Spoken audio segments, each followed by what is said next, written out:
Hello and welcome to the debate. I'm Marcia Hashemi. Thanks so much for being with us. Eyes are on Ukraine as the country holds its presidential election on Sunday. This after the country has been involved in months of turmoil and upheaval. As the eastern part of the country has separated from Kiev and Ukraine continues its crackdown in some of these areas, many want to see if this election will bring stability back to the country or not. This is Washington has insisted the election be held now. This despite continued violence in many areas. Ukraine set for another change, this time through ballot boxes. On Sunday, more than 33 million registered voters will take part in the country's snap presidential election. 18 candidates, including former Prime Minister Yulia Tymoshenko, are running for the top post. According to the latest opinion polls, oligarch and confectionery magnate Poroshenko is by far outdoing his 17 other rivals by a wide margin. Figures from a May 21 survey show more than 44% of the voters are ready to vote for him.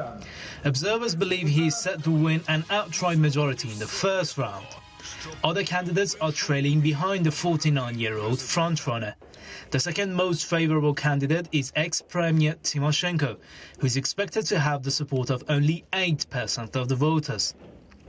Sunday's election will be held against a backdrop of ongoing military operations in the eastern part of the country, where separatist sentiments are flaring. The acting authorities say they are fighting terrorists who have taken up arms and occupied the state buildings.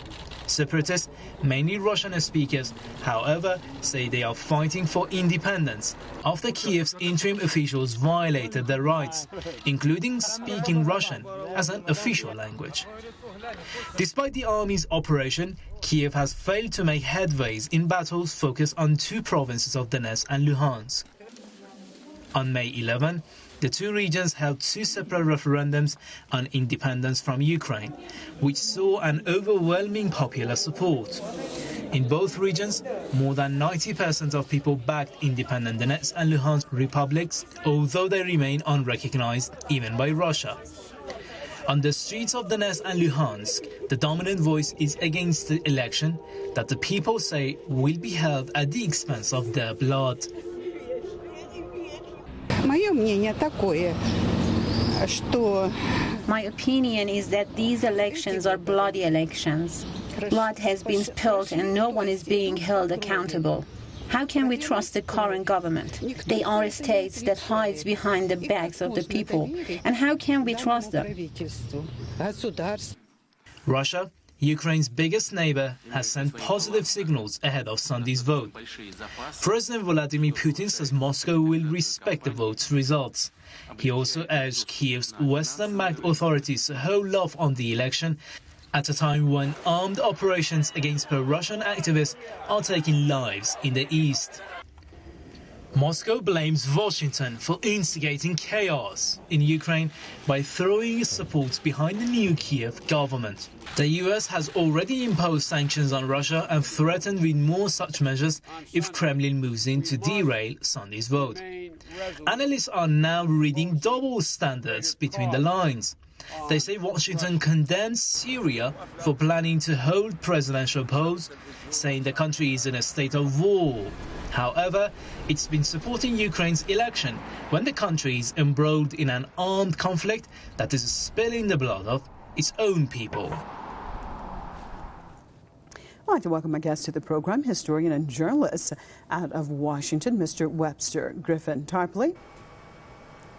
An independent scholar, independent scholar out of New York, Mr. Peter Zanat. Thank you both for being with us. Let's start this off, in New York. Well, Mr. Zanat, how important overall do you think this election is in Ukraine? I think it's very important. You're going to have there's supposedly 200 out of 214 polling sites will be secure. Obviously, some areas won't be. But if they can get anywhere near that, and with all the various people that are observing the election can come to the conclusion that it's basically a free and fair election, I think this will go a long way towards finally overcoming the chaos that Ukraine has been enveloped in for several months now.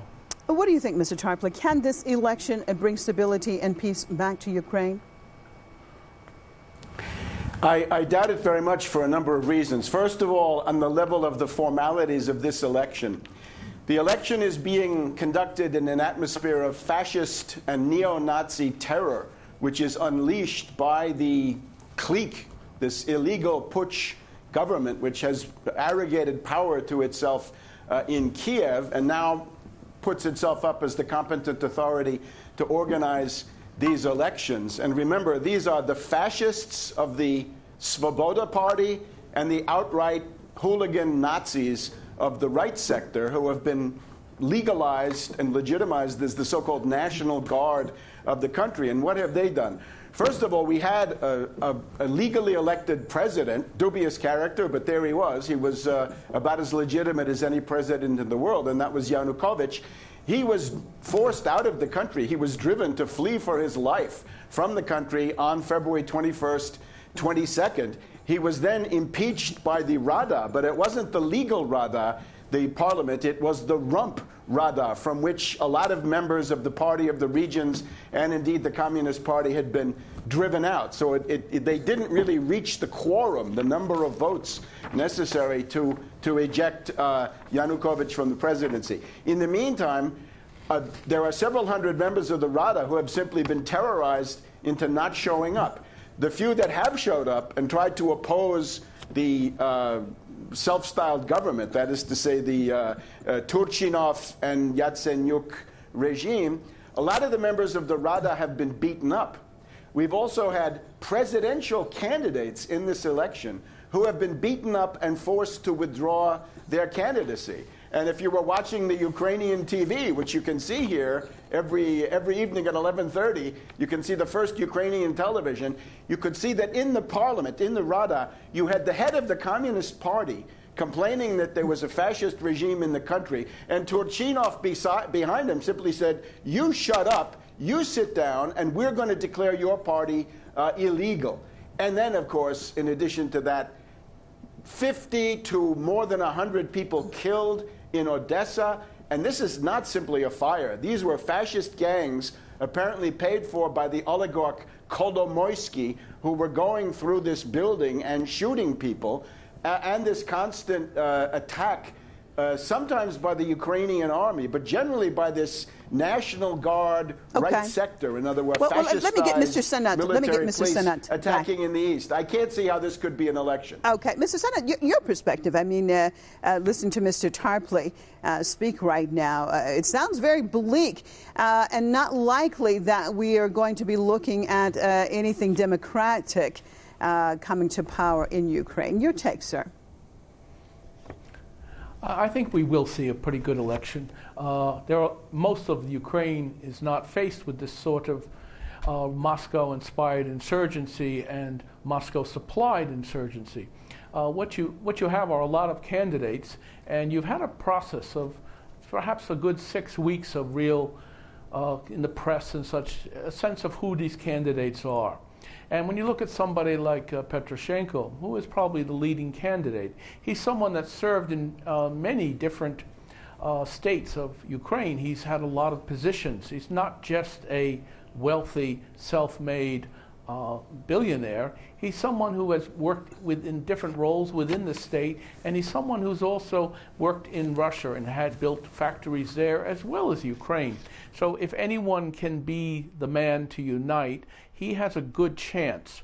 But it doesn't. There are so many candidates. It's still unclear whether there'll be need be a runoff. But you're going to have a lot of observers throughout the Ukraine, and I think you'll probably see a lot of people coming to the polls. And I think this will be a good election. They have a chance. And while people can talk about the problems of, the fighting and the government here and there and such, and it makes good publicity. I've never known a communist candidate that didn't call everyone else a fascist. So the call that there's Nazis here and Nazis there and fascists is well overblown. This morning, before I came here, I looked at BBC and I found a photo and an article about They showed them in the Nazi SS and patches and such, and demonstrated in Bulgaria, but they were pro-Putin. So a lot of this Nazism and fascism is very convoluted because the people aren't very sophisticated, and they're often teenagers that are promoting various sense of street fighting and street politics. So I think we need to focus on the more mature politics, and I think we're going to have some aspect of that coming up on the election. A lot of candidates, and there has been only merely 6 weeks to prepare. Okay. Mr. Tarpley, how important is the turnout overall for this election, in your perspective? Well, I don't think the turnout really is going to change anything in the character of what I've said before. It may be large, it may be small. This is harder to say. Let's look at the candidates. One candidate is the out-and-out Nazi thug, a hooligan, a street fighter, a brown shirt. That would be Yarosh, Dmytro Yarosh. He's the head of the right sector. He's actually in the government, indirectly, but he's in it. Then we've got a more refined fascist, sort of a fascist in a business suit, and that's now Oleg Tyanibok. And Tyanibok has been around for a while. If you look at various studies of European fascism funded by organizations that my colleague on the show here probably knows and respects, you'll see that Tyanibok is often cited as an example of neo-fascism in Eastern Europe, but of course maybe he's mellowed over the years. Then of course we have Tymoshenko, the blonde lady, you've seen her, the gas princess, a kleptocrat, a NATO agent. She's the one who took over thanks to the Orange Revolution organized by NATO intelligence, the National Endowment for Democracy, Freedom House, and the political parts of USAID, U.S. Agency for International Development. Don't forget them. So this Tymoshenko is, of course, a jailbird. She was put in jail, and I think richly deserved, on corruption charges because she is one of the richest of the oligarchs in the country. And then we have Poroshenko, or Poroshenko, the so-called chocolate king, the Willy Wonka of Ukraine. And this is a fantastically rich oligarch. He's a billionaire. You wonder, what can he understand of the daily drama of a working family anywhere in Ukraine? I think not very much.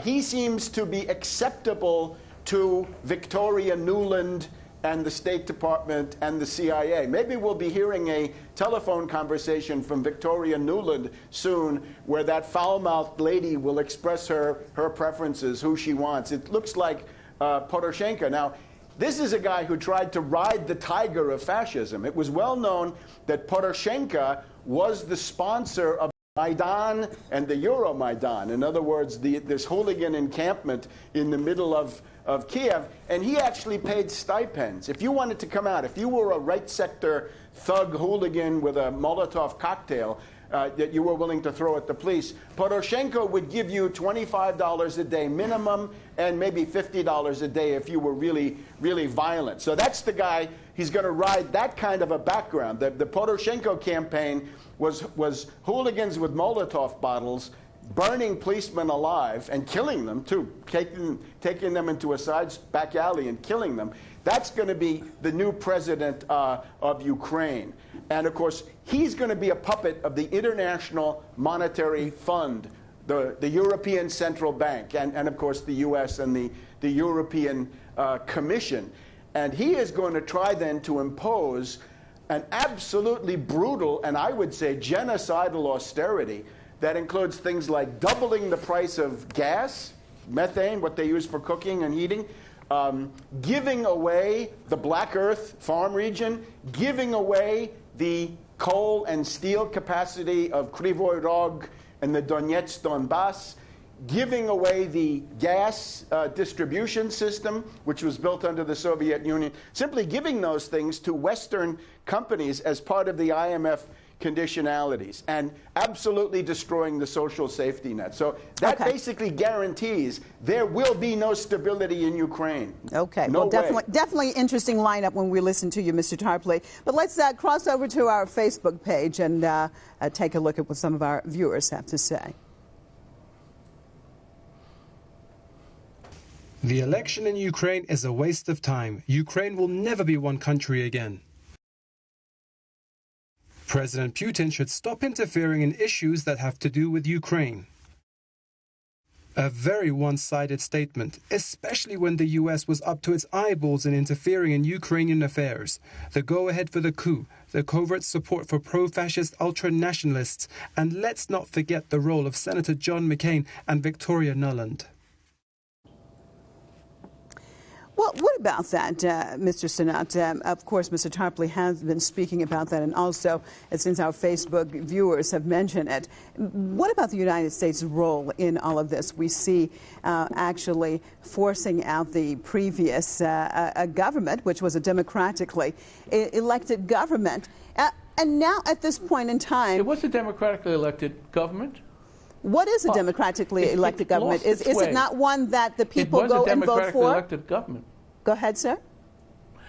That's not that they may have voted. They did vote for that, but they didn't get what they voted for, and that is why there was the revolution. Well, let me just ask you something. You're sitting in New York. Let me just ask you something, sir. You're sitting in New York. Percentage of people right now supporting Barack Obama, or the percentage of Americans who supported George W. Bush, especially the second term. However, if another country had come in and removed George W. Bush, how would the American people have responded? How would they have reacted?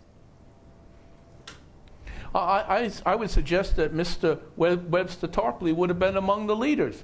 But that said, I think that, it's not that simple. I think that this is not something the U.S. engineered. This is something that a corrupt regime, which was so exposed with his own personal zoo, Yanukovych, with his own personal fleet of cars and palaces, it became quite clear that it was much worse than had been previously thought. So what they did was remove one form of oligarch, and now they have to decide what kind of country they want to have. And there are real issues being debated there, and they're not talking about fascism left and right. They're talking about how they're going to get their economy going. How can they, what decisions are they going to make? Are they going to be looking more to the West, or are they going to look to integrate into something like Putin's grand dream of a Eurasian Union, a rebuilding of the Soviet state, basically? Russia is a country that doesn't do that well socially in terms of social welfare. They're not doing that well, and Ukraine has been doing very poorly for a long time. So it's not as though there's a grand past. The question is, what kind of future do the people of Ukraine want? Okay. And they'll have their chance to vote. Mr. Tarpley. How about the European Commission? Do they do social welfare really well? If we go to Greece and we see people starving in the streets, or Spain with 40% youth unemployment, is that what they're going to choose? I think the rational course for Ukraine, if there's going to be a Ukraine, and that's a big if, would be to try to get the best of both. Try to get the best of the customs union that Putin is proposing, and try to get some benefits from the European Union. But that's not what's being offered. The government that's going to come out of these elections, and I don't care how many people vote, is going to be an international monetary fund puppet regime. They've already signed the contracts, right? They're already getting tranches of the money from Madame Lagarde over here at the International Monetary Fund, and it's going to be killer austerity.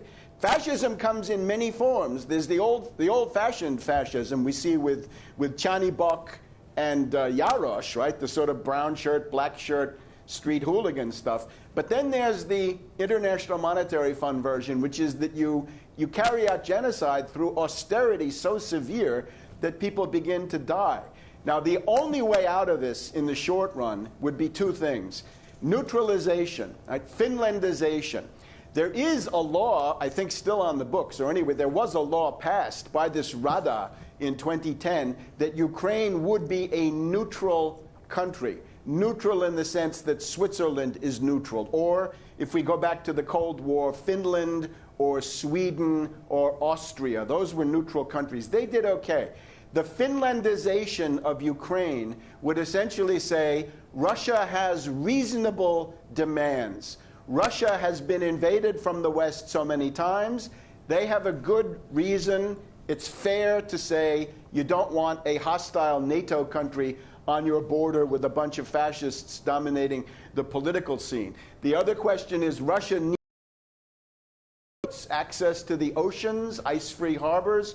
That's the story with Crimea. It's also the story with Odessa. And the other thing is that since the Soviet Union bore the brunt of Hitlerism, it's understandable that they don't want to see that flare up once again along their own borders. So okay, let me get Mr. Senat back in this and let him comment. Mr. Tarpley, stay with me, please. Stay with me. Go ahead. Oh, here we go. Go ahead, Mr. Senat. Okay, well, the problem is that the countries that surround Russia deserve the right to have their own policies. They don't need to be in awe of Russia. Finlandization, what it's all about was... How about Mexico? Does Mexico have such a right? Does Mexico have a right to ally with Russia? Independent country. And then having, as the strong resistance that the Finnish people made to Bolshevik invasion, finally they collapsed. And when the Soviet Union then was forced to give them some level of independence, they decided to give them an independence where the Soviet Union would determine foreign policy. And this idea that Russia is the insulted and injured, it's a permanent victim, is absurd. The countries that surround Russia deserve the right to have their own voice and to have their own independence and not be in awe and not be in the sense of that they owe Russia anything except the trade that they want to do with Russia and the relations they want. All right, Mr. Tarpley, 1 minute, sir. I would ask again, you know, if that were Mexico making a deal with Moscow, I think our friend would be singing a different tune. How about Cuba? Cuba simply tried to assert the ability to have a free foreign policy. I wonder where you come down on that. But I think the basic solution is a Finlandization. You got this from many members of the U.S. foreign policy establishment, and a confederation. Not even a federation, but a confederation, something like Austria-Hungary, because you've got two Ukraines. You've got the Eastern Ukraine, which is Orthodox and Russian, and then you got the Western Ukraine, which is Uniate, Greek Catholic, and it's centered in this place called Lvov. Lvov, Lviv, Lemberg, Leopold, Leopoli. That seems to be the capital of fascism in modern Ukraine. But there's even a deeper question, which is there a Ukraine? Is this a country at all? It's only existed at different times for about 25 years. It was created by the German General Staff at the end of World War I in 1918 as a means of weakening Russia. Every time Ukraine has asserted independence, this seems to go together with massacres, right? The massacres of Jews by Petliura in 1919, and then again by Stefan Bandera, the Nazi collaborator. And by the way, Finland, of course, under Marshal Mannerheim, was directly allied with Hitler, and I'm afraid we're getting close to the apology for fascism. They were certainly an enemy of the United States at that time. But the idea is this really a country, given this radical differentiation? And what we've just had today is this about 40 to 50% of the country has asserted its separate existence in the form of Novorossiya. You have to remember, Odessa was never part of Ukraine. Donetsk was added to Ukraine by a German planner because Germany wanted to loot the coal and steel under the Treaty of Brest-Litovsk. So they wanted to add that. So I don't know if we can be sure that there will be a Ukraine for very much longer. And on that note, I will have to end the program. So sorry, but thank you for being with us, but we are out of time. Historian and journalist Webster Tarpley out of Washington, and independent scholar Peter Senat out of New York. Thank you both for being with us. And as always, viewers, we appreciate you being with us right here at Press TV's The Debate. And make sure you join us same time, same place tomorrow. I'm Marzieh Hashemi signing out right here in Tehran.